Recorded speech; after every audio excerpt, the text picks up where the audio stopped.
Episode 800 of Nintendo Voice Chat for the week of February 20th, 2026. Yay. I'm your host, Logan Plant, joined this week by an awesome panel, Seth Macy. Oh, you're a little too far away. Let me use my opera glasses to see. I think 3 of the 4 of us can hold this beautiful piece of hardware up right now. Yeah, we've got the Virtual Boy. We're virtually here. 75% bad decisions on this podcast. It's in the other room. I can go get it. We can restart the podcast. 100% bad decisions. That's right. No, Valentine. I did not. This is not me. My partner did this. I look. That's too much extra plastic to be hauling around every time I want to play a video game. Yeah.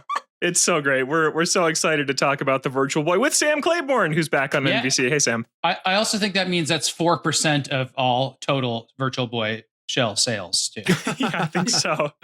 Yeah, I will never get numbers for these. They don't share numbers for stuff like this, but I so want to know if this is going to outsell the original Virtual Boy, because it has a real shot. I think it did. I mean, it sold out originally. And it was not. How much available. was Virtual Boy? It was like, well, we need to keep introducing people. Okay. No, we're done. We're in it now. It was 750,000. Okay. Wow. Okay. Yeah. So we do have a number. We have a number on the original. Yeah, the original was about $750,000. We might be able to get Circana numbers for the US at least, and then maybe we could. I don't know if we can get Japanese numbers, but it's possible that it just those two alone will outpace it. Who knows? I don't know. Yeah. I was absolutely an early adopter. I got it probably at launch, or at least the Christmas of launch. Damn. What games came out at launch on Virtual Boy? Okay, we were going to talk about Zelda first. We're switching. We're in it now. We're talking about Virtual Boy right now. We'll get to Zelda's 40th anniversary later. Virtual Boy's here, and it's awesome. And Sam, that's why you're here, because you have the entire physical lineup of the original Virtual Boy. Is that right? Yeah, I don't have some of I found some new Japanese games. These are 2 of the launch games that I got at launch. This was actually from when I got it at launch. This is the Japanese version of Tennis.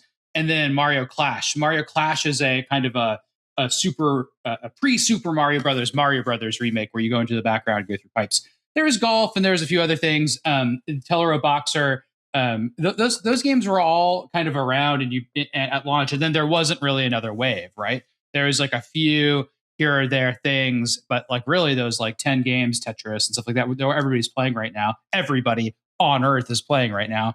We're kind of the launch lineup, but they didn't put out Clash or Tennis, which I think kind of surprised so far. So there's some room to put out stuff. My favorite game at the time, and you will not believe this, was this one. This is Waterworld. Oh my based on the Kevin Costner's Waterworld? Yes, wow. Waterworld. It is a arcade-like game where you're circled a bunch of like Mode 7 rotated boats, and it's completely silly. And a lot of the Virtual Boy games were arcade-likes, like even the one that was ported for the first time to America, what is it called, the Hotel at Innsbruck or whatever.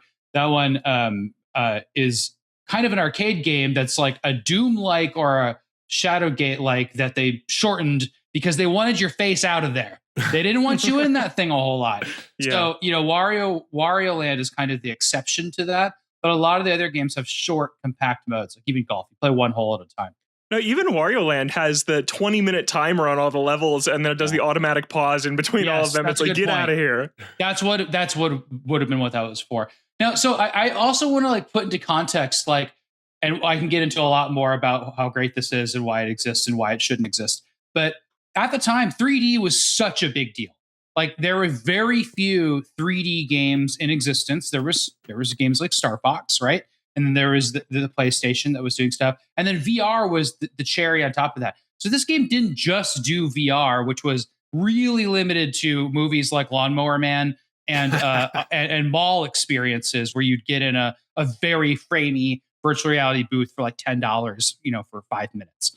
So people didn't have those experiences very often. So 3D in VR it's even rare in the Virtual Boy. I think, Tetris does it pretty well and golf does it really well. It's showing like a 3D space. It was very, very cool just to sit there and stare at that time. This is my one contribution to this conversation. I remember, you've just unlocked a memory for me. Mm-hmm. I remember being a child and being really into this TV show called VR Troopers. Does anybody remember that? And I couldn't tell you a single fact about that show now, but except for the fact that I remember the idea of VR was so cool. Yep. Like just the idea that you could put on this thing and be in this like virtual world or whatever. Like that was so sick, dude. The early 90s, like VR was sort of like a, I don't want to say a fad because the technology was nowhere near, but it was such a like a pop culture thing. Like this was going to be the future. Yeah. You're going to put on a headset. You're going to like walk around in these virtual worlds, and then they would show like, you know, these 700-pound headsets. This is it. It was from the Power Rangers people. Like, yeah. Oh my gosh, this is so cool. They just put VR on everything, and it was there's a scene in Hackers, the great Oscar-winning movie Hackers, where Fisher Stevens is like wearing a personal virtual reality. But yeah, virtual reality was a sort of. It's so weird because it still really hasn't hit what we. It's still not as good as we were sold in the fantasies of stuff. Like in VR Troopers, as we just saw, they just put on like these sort of like visor kinds of things, and then they it really peaked with Virtual Boy. It's been downhill since. Just walk around, and everything is VR, and your whole world is just transformed. And you know, still, you know, Virtual Boy, whatever that is aside, you know, VR is still this sort of vaguely clunky thing where you have to put on a hat and sit in your living room with enough clearance not to knock over your furniture. And I mean, you can argue that there's certain headsets that are doing better versions of that, but it does all ultimately boil down to the same kind of limited experience. It totally does. And we the 90s was saturated in, you know, Star Trek: The Next Generation's holodeck and The Matrix, which is definitely a VR experience, which are going beyond the thing on your face. And I think, you know, Virtual Boy kind of set virtual reality back for things on your face. Like I think people were kind of looking a little bit further ahead that we haven't gotten there yet. But you know, like it was kind of a tough sell, I think, when Oculus was first around. And honestly, like the sickening effects are different on the Virtual Boy because it's so static and you don't move around a lot. And Nintendo probably thought about that a little bit. Plus, it couldn't handle it. You're doing those kind of like scene shifts instead of actually moving around in 3D space, which was Oculus's early pukey problem, right? Mm-hmm. Is there a technical, like a official technical reason why it's red? Because I have a theory, but I'm wondering. Dude, it's unbelievable. Okay. It's unbelievable. So the Virtual Boy. So I really recommend people watch the slow-mo guys. I think is what they're called, like video on Virtual Boy. So what the Virtual Boy actually is it is not a pair of screens. It is a pair of two LED strips. And LED strips at the time, you know, could come in white and red. You know, I mean, they weren't all over the place. This is a very, very tiny LED strip. I mean, it's from top to bottom, like 100 lights that flicker on and off. So how does that become a picture? Well, it becomes a picture the same way a CRT television becomes a picture.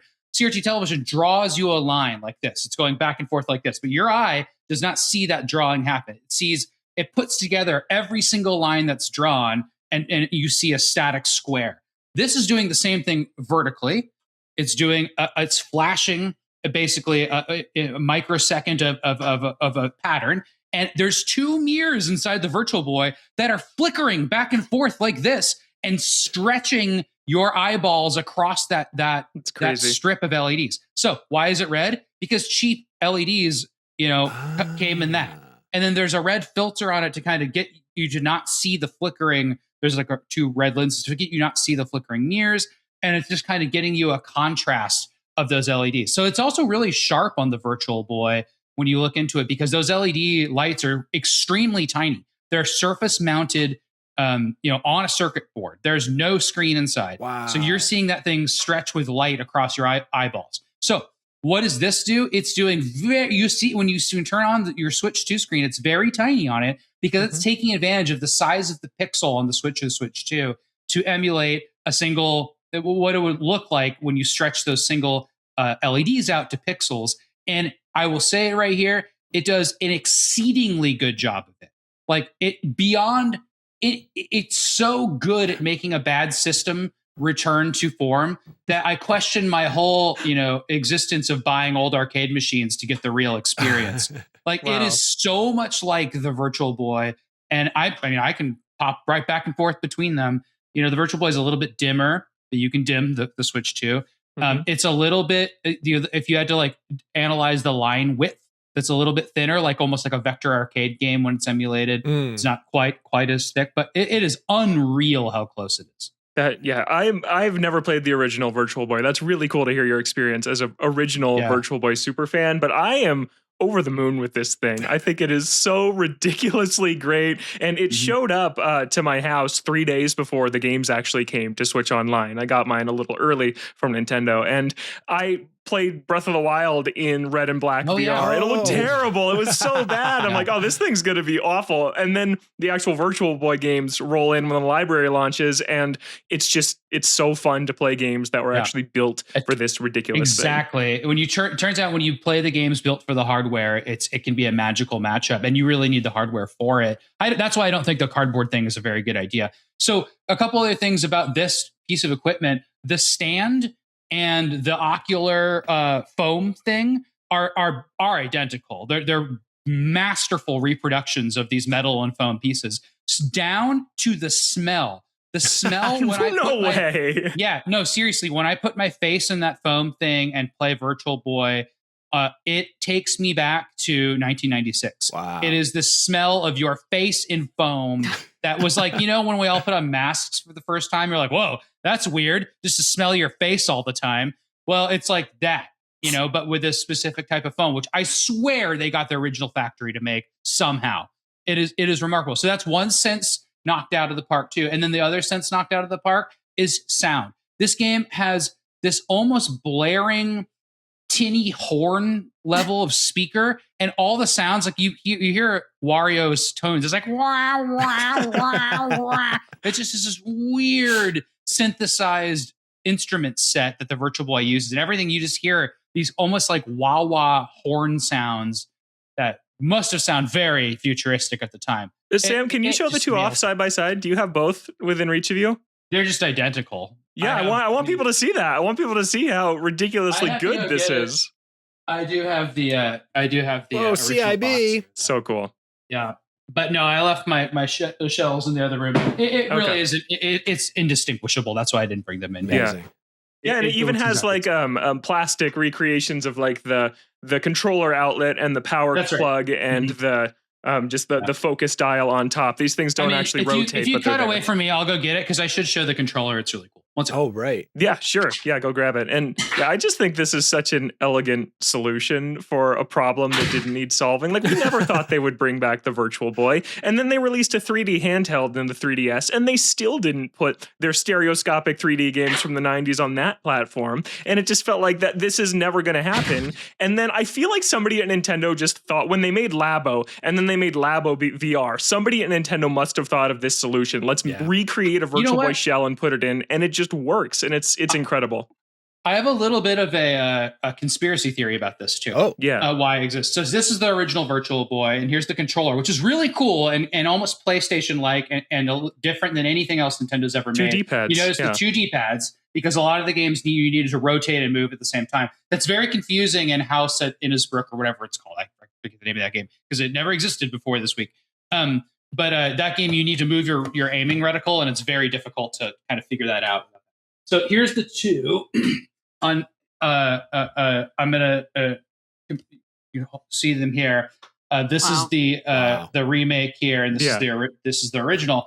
The differences are like, the things on top which you adjust your ocular distance and stuff are manipulatable on the original. And then yes, as you said, the ports are very well reproduced on the bottoms, though. I don't have detail to show you that here, but yeah, they're very cool. similar. It is. You can actually buy these parts to replace on your Now you'll notice there is one decal missing, or decal as they say in Canada. This is the original. That is the call Mario for help. Yeah. Yeah. So that was 1-800-255 something. I can't remember the last 4 numbers. I bet the hold music was amazing. Yeah. Yeah. So cool. Yeah. That's it. So also took 6 batteries, and man, it ate them up. Oh. Man, yeah, that is really nice, so we don't have to worry about that with this modern one. And there's 7 games here on the launch lineup. They are Virtual Boy Wario Land, Tellero Boxer, Red Alarm, Golf, 3D Tetris, Galactic Pinball, and the Mansion of Innsmouth. is the name of the Japan exclusive one that's now here. And there's, I think, 9 more games coming in 2026, including a never before released F-Zero game called Zero Racers, which I can't wait to see what that game is going to be like on Some of these games were so rare, like this one, Nestor's Funky Bowling. Yeah, that's the one. That people would have not really played this at the time. This is a sealed copy of it. Whoa. So but yeah, this is using the mascot of Nintendo Power, Nestor. Yes. In a bowling game. So that one's really interesting. So it'd be really cool to get that. I don't think we're going to get the license one. There's one, Waterworld. Just Waterworld. That's the only one. Yeah. But one other cool one to get, and all of them go on forever. Jack Brothers is set in the Persona universe, which is an interesting one. What? Yeah, there's a Bomberman. That'd be cool to see. Oh, hell yeah. To see the Bomberman. Is that Japan only, or did that come here? It did not come out here, but Jack Brothers did inexplicably, because I don't think people knew. Oh, by the way, Red Alarm had a variation. It had the for factory, or not for resale, tab up there, which is just for display cases. Was it a pack-in? No, I'm just saying that so there's 2 different. You can just see the white strip on here. Yeah, it just means you there was a stand at Toys R Us that you could play the Virtual Boy in, which I definitely did at the time. But there's baseball, tennis, a few others that aren't out. Yeah, tennis is actually really good. This is Jack Brothers. This is set in the it's Jack, which is one of the Shin Megami Tensei characters in a little puzzle game, which is really strange. Cool, pretty rare game. What a weird ass video game system. 100%. Yeah, Seth, what's it been like for you setting this up and playing it this week? Oh man, this is the dumbest thing I've ever bought. It's like I know this is the dumbest thing you've ever bought. Honestly, Seth. yeah, this ranks up there pretty highly, and it's one of those things that I know I couldn't have done without, even though it hurt to play it because I have to lean down in the weirdest way. What I ended up doing was I put it on my face and then I sat in my recliner and I just leaned way back and played like that. But it hurt the bridge of my nose after a little while. Oh, there he is, Nestor's Funky Bowling. Bowling. Yeah, it's. Oh, Nestor, like NES. like NES. Yeah. Oh, that's how they named the Earthbound guy too. Okay. Yep. Thank you. Yeah. Nintendo in the first mother. Yeah. All right. That is like rotoscope animation. Like that looks like a real person throwing. Look at that. That's crazy. I'm sure it is. Nestor. That's the only game that he was ever in, but he was in every issue of Nintendo Power until like issue 55 or something. So like everyone in America knew, every kid in America knew who Nestor was. I don't think he was in Japan at all. He was the trickster god of 90s America. Yeah, he was. That's right. Because Howard Lincoln was the other character, the president. He played of the Nintendo straight man at the time. Yeah. And he would, they would go into Nintendo worlds and he would say like, oh, make sure to hit the brick with your hand instead of your head because you'll hurt yourself at Super Mario 3. So I forgot where I was going with this. Oh yeah, I love the Virtual Boy. I love that it exists. It's one of those things that I'm glad that I have. I'm glad I can like check it out at any time, but I can't see myself playing very much of it just because immediately I was reminded of seeing it in Walmart, my local Walmart, and being so excited, sticking my head in there, playing it for 5 minutes and being like, this is not for me. This hurts too much. Oh, really? Yeah. I was sold. I was not. I wanted to be. I very much wanted, like I was and still am a complete Nintendo fanboy and a Nintendo apologist.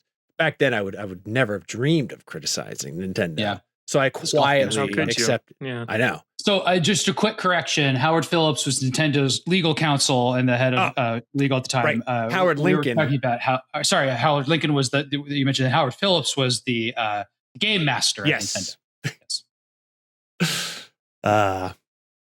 Yeah, I am unlike you guys. I was not around when the Virtual Boy first came out. Never really thought I'd have a chance to play these. So for me, getting a chance to, it feels like discovering my favorite band of all time released this experimental EP 30 years ago that's never been like digitally reissued, and now it is. And most of the songs are kind of crap, but then there's like a couple amazing ones in there that I'm like, I'll listen to this forever. And that's Wario Land, which I've been playing all week. And I just think Wario Land is an incredible platformer, and not just for being on the Virtual Boy. Like, it's an incredible platformer that's on the Virtual Boy, and it uses the hardware in really cool ways. Like the way it uses 3D, there's this one part you're swimming through the water and there's these eels that are hiding in these caves, and you use this flamethrower to like keep them at bay, or they pop out at you if you get too close to them and they damage Wario. And it just has great exploration, like what the whole Wario Land series does. There's optional treasure rooms. There's different endings you can get for earning enough treasure or beating it fast enough, like a Metroid game. Like, this is just a phenomenal Wario Land game. I played Wario Land 4 last year on NSO, loved it. We talked about it on this show,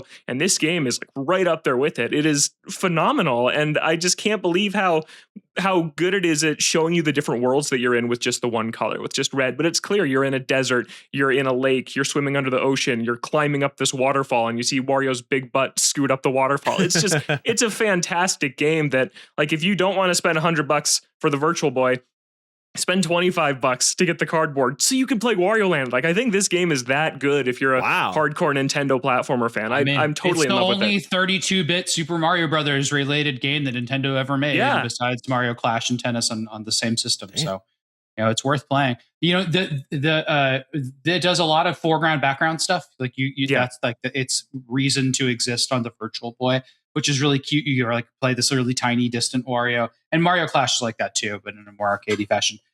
My big conspiracy theory about this is that this exists because it was designed by Gunpei Yokoi, who designed the Game Boy, and he died in a horrible way shortly after this was released, and it was kind of a failure. And I think this is a great and interesting way to honor his legacy. Yeah. You know, and this is exactly 30 years on. It's very interesting. The Ultra Hand as well. He's a one of the original toy creators at Nintendo, and Miyamoto is just starting to work on arcade machines. They were like the two in the R&D department. So like one of the people responsible for, non-derogatory, like Nintendo being really weird. Yeah, absolutely. Like one of the things that I love a lot about them, and I think this panel generally loves a lot about them as well. Oh, yeah. He was lead on Kid Icarus and Metroid too. So those are like his kind of game legacies. I never knew that. Yeah. Mm-hmm. Yeah, no, I think that's a really good theory, and I would love like an ask the developer or something about making this come to be, because it is just fantastic. Anything else on this before we move on? Well, the only thing more obscure than a Virtual Boy made by Nintendo would probably be a pinball machine. So let's talk about those later. Yes, we will get to that. That's a nice tease for the Pokemon Pinball Machine we're going to talk about later in the show. Thanks for watching this clip from Nintendo Voice Chat. Be sure to catch the full episode over at youtube.com/IGN Games. New episodes of NVC drop every Friday on IGN Games, IGN.com, and your favorite podcast platforms. With the Nintendo Switch 2 finally here, there is so much to dive into. We appreciate you tuning in, and don't forget, NVC is the only place you can get the thing.